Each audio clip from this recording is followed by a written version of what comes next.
All right, and All we're right, there we live, go. Pauly. All right. What's up, man? How you doing? And it's so great. It's so great that you are here.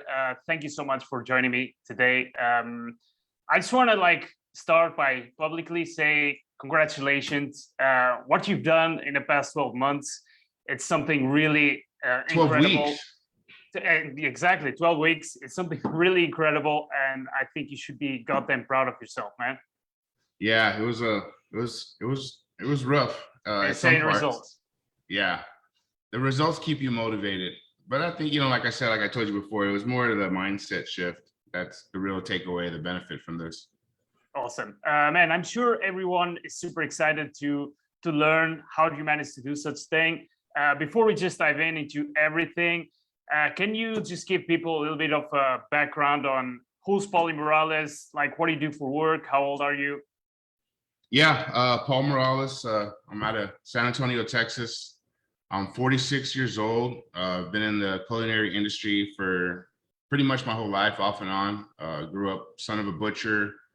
Grew up in a meat locker. Kind of went that way with it.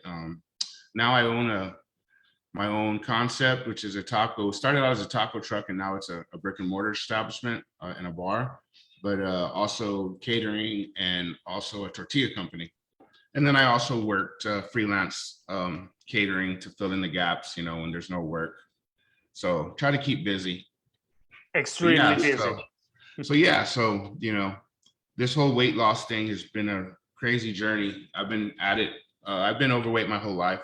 I was, big kid, played football in high school, got injured, and then so I still kept eating like a big athletic guy, but without the working out. And then over the years, it just compounded.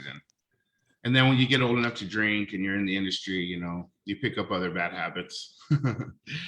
So I think what a part of this that really reason why it worked so well for me, I think it's because I was pretty much at my point of breaking, like where it's like when you can't fit into certain clothes, that's the biggest fucking size. I mean, what are you gonna do? You know what I mean? Like you have to kind of pivot and change your trajectory. And then the health issues with the hypertension falls in my family, diabetes falls in my family. So getting into that 40-year range, you start feeling everything, and I just felt like shit all the time. So yeah, so I knew I something that had to be done. I just didn't know how to do it. I picked up some unhealthy habits. I think the reason why your system works so much is because I was already very familiar with fasting, even though the way that I did the fasting was completely wrong. And I was really,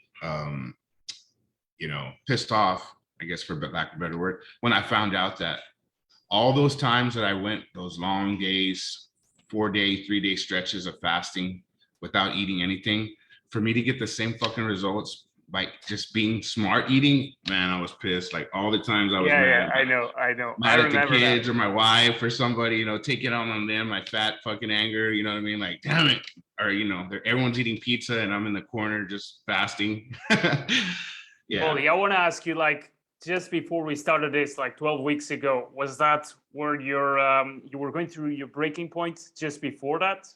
Or was it something that kind of happened in a space of several months? Well, it was just beginning to be an issue with working, man. Like, fuck, you working 12 hours a day. I mean, me and Cantor, man, we were doing our disaster relief stuff. We would work weeks, 12-hour days, back to back, extreme situations in the desert, weird shit. And you have to be in shape. These young guys that are out there, man, you got to be in shape. You got to be able to have stamina just to stand 12 hours a day, at 350. By the time I came to you, I was in my 350s, but in my highest, I was in 450s. My biggest size I ever had was like a 4XLT and in a button down. But if I wanted to a big shirt, like a comfy sleeping shirt, I would go up to 5X sometimes. Like when you're getting into that big of clothes, for one, they're super expensive and you have to go to specialty shops or online, and it's embarrassing. And it's just, I was getting to that point to where, I had to do something. And then I recently got remarried. I recently got married for the first time, actually, but she has, I have stepchildren now that are littles. They're like 4, 6, and 7. So I'm like, man, if I'm going to be able to keep up with this family, I'm going to have to get in better shape. Like, you know, like, and on top of that, I want to be a good example. I don't want to be, you know, see them eating all kinds of crazy stuff, even though they're super picky eaters.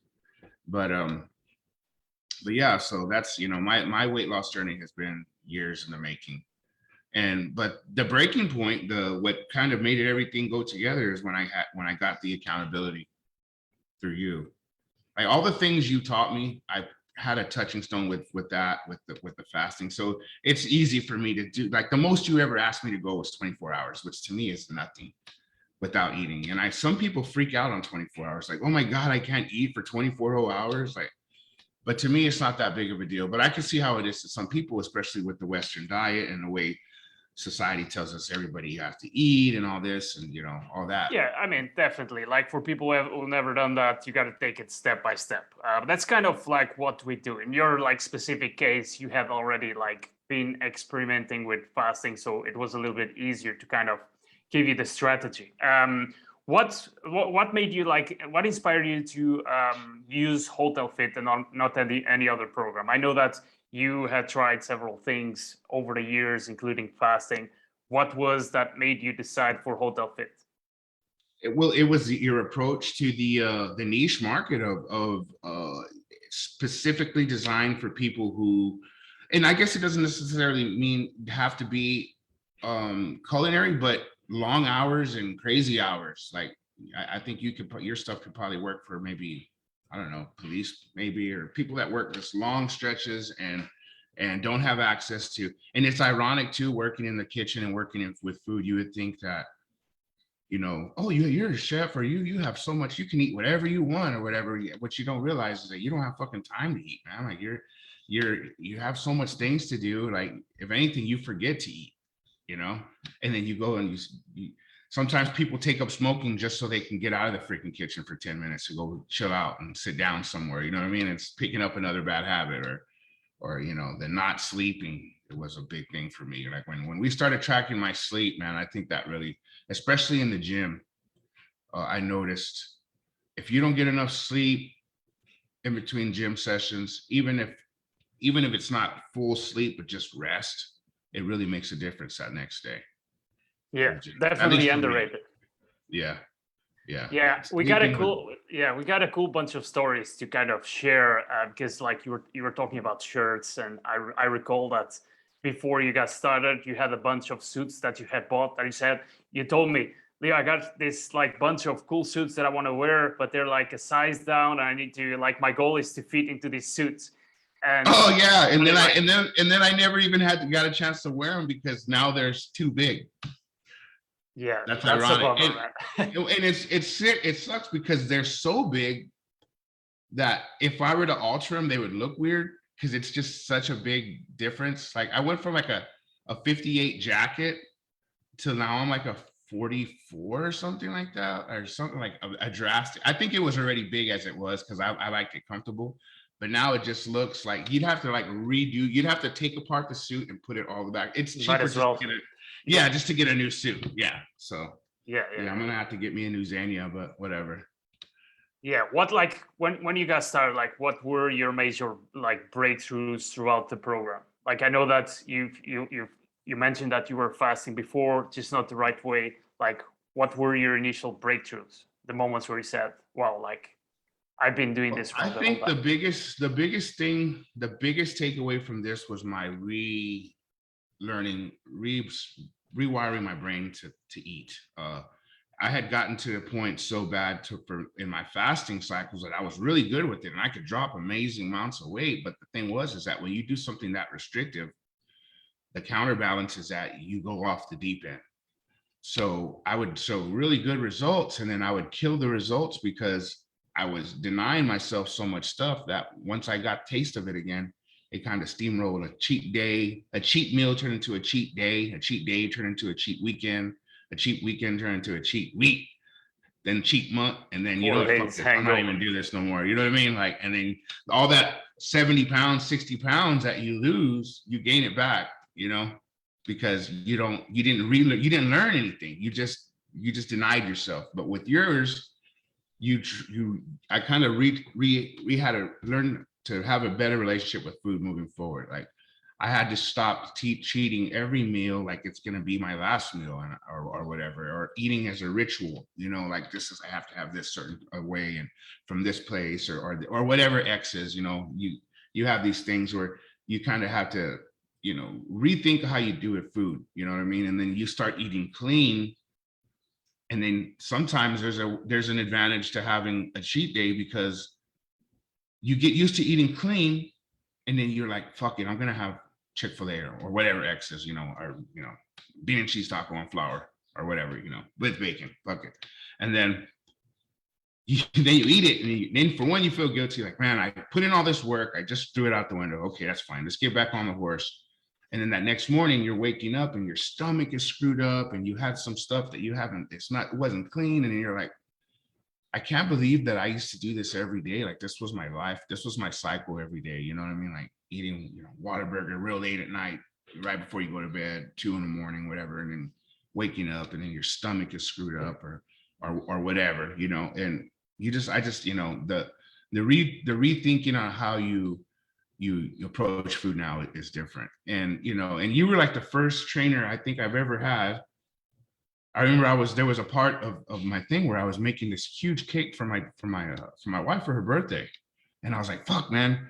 I was asking you about the keto stuff. I was like, I'm gonna go get this keto cake so I can have some cake too or something. And you're like, dude, just have a slice of cake. Just don't have a huge slice, and just eat a little bit and deal with it, and then just go back on the horse. And like, it's not a big deal. Like, you know what I mean? Like, but to me, it was always, okay, I got to have a huge piece of cake at dinner, and then I'm gonna have one later at night before I go to bed, and I'm gonna have a freaking pint of milk with it, and then all this, and then, you know, it's kind of like retraining your brain, and you know, my relationship with food is a lot better now, I believe. Paul, do you want to share that situation where you recently applied for a study and you were rejected? Yeah, I mean, you know, that was pretty cool because it was a study because I have diabetes that runs in my family, and they have this place, Clinical Texas Trials or some stuff, and they give you money, and they try, you know, these last stage things on you, like for medicine or fatty liver disease, hypertension, all these things. Well, I tried to get one, and they were like, yeah, no, your BMI is too low now. And that has never happened to me. That was pretty good. I had to pat myself on the back on that one. Yeah. I bet you were driving home all smiley, like, right. My BMI is cool now. Yeah. Awesome. What were like overall, like we know that you lost 80 pounds. That was like the most insane part of your progress, obviously. But like, what other results have you experienced, like in your personal life, in your professional life as a result? I know you recently did like a gig on the live TV.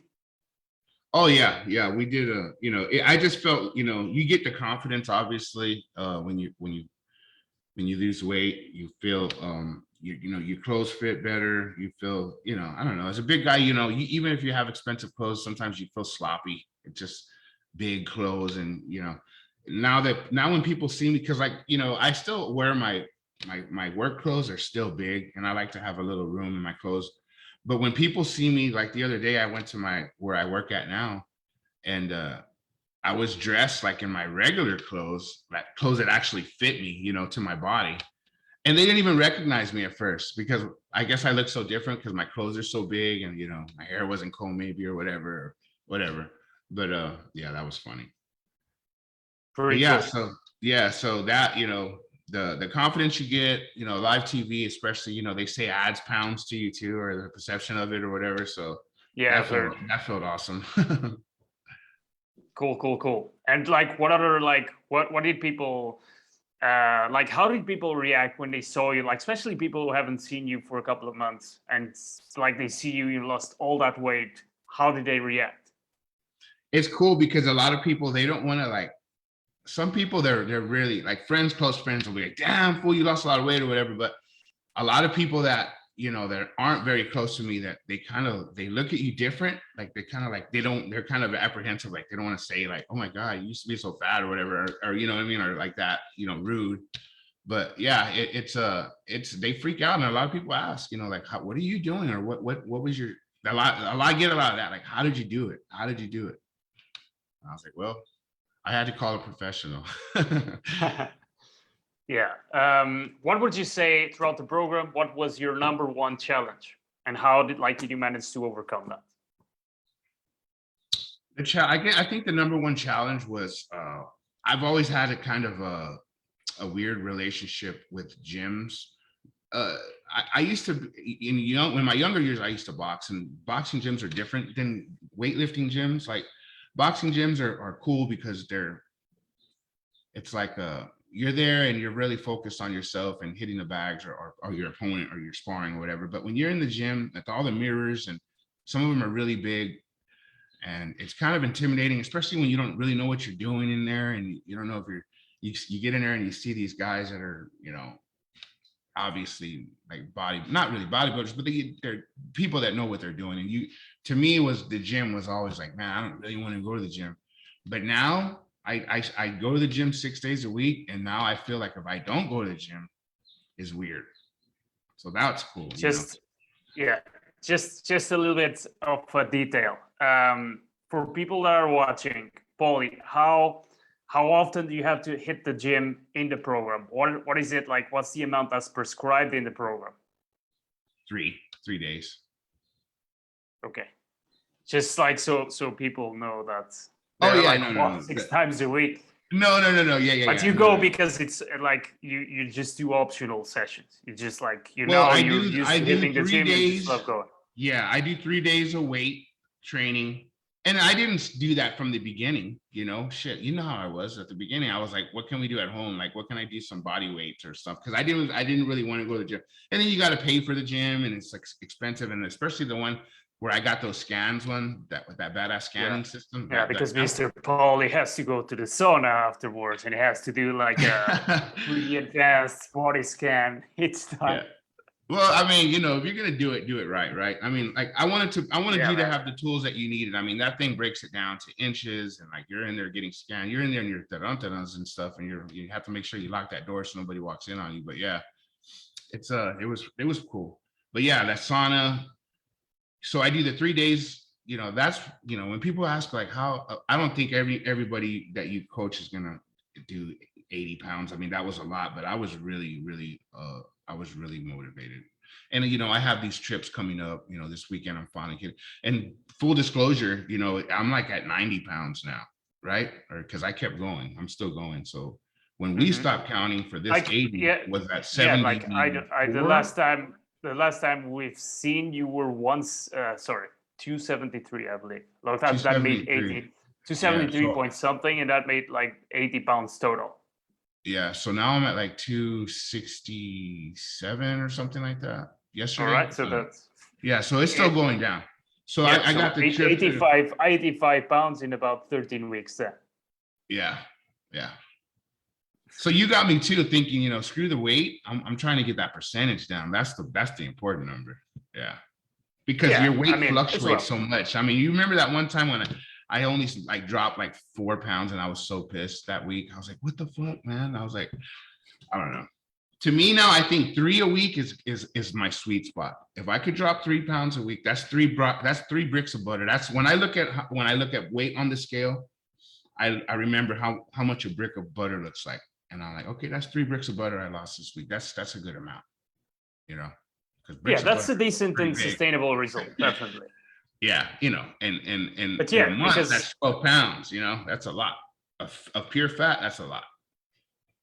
Yeah, definitely. I think like initially what's really important is just get people going, and people like getting some momentum and getting really motivated to lose the first like bunch of pounds.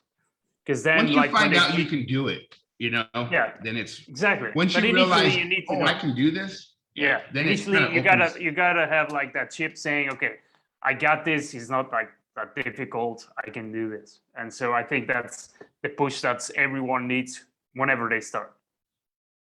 The math works with this. If 1 + 1 = 2, if you do this and you do this, if you eat this and you go here, then this is going to happen. The only way this is not going to happen is if you don't do one of these 2 or both of those. Then it's on you.